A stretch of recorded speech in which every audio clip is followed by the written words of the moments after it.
Hey, everybody. Welcome back to another episode of 1025. I hope you're encouraged by what you hear today. Sometimes things are not as they seem.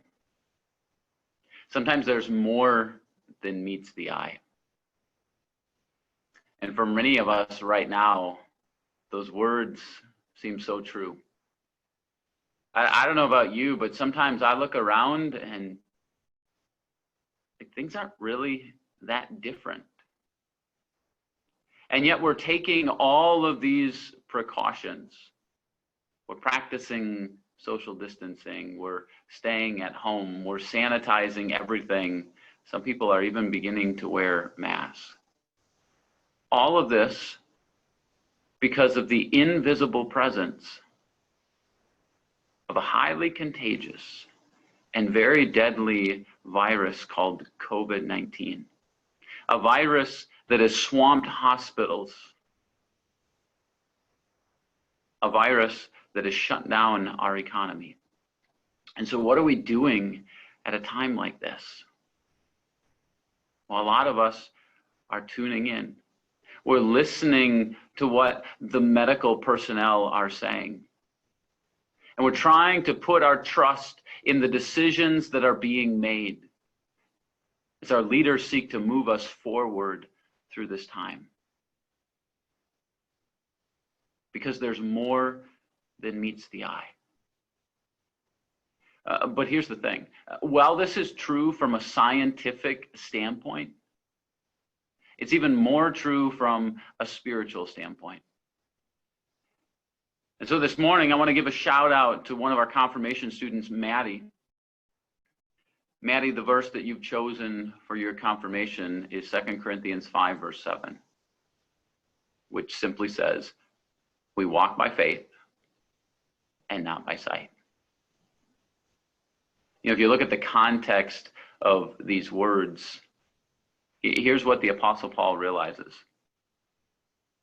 We live in this tension. We live in this physical, tangible, material world where we all have bodies that are burdened, bodies that will eventually die. And if there's anything that COVID-19 is showing us, it's forcing us to stare in the face of our own mortality. Every day on the news, you hear the most recent update of the number of deaths. You listen to some of the projections that are being made. Is this going to be tens of thousands, hundreds of thousands of people, even just here in our own country, who will die of this? Some of you may even know somebody who is dying of this virus.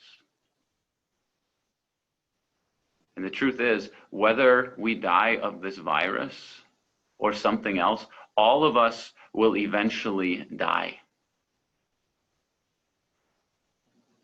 But that's not the only reality. There's more than meets the eye. Paul reminds us that there's also the spiritual world. And earlier in this chapter, Paul talks about how God has given us the invisible presence of his Holy Spirit as a deposit, guaranteeing that there's more than meets the eye, that there is a spiritual, eternal world which one day will be fully revealed to us. And so right now, the Spirit almost functions, you might say, as an antibody. It reminds us that there's more to come. And so what do we do in the meantime? We choose to walk by faith, to live by faith, and not by sight. You know, right now I can't see the coronavirus.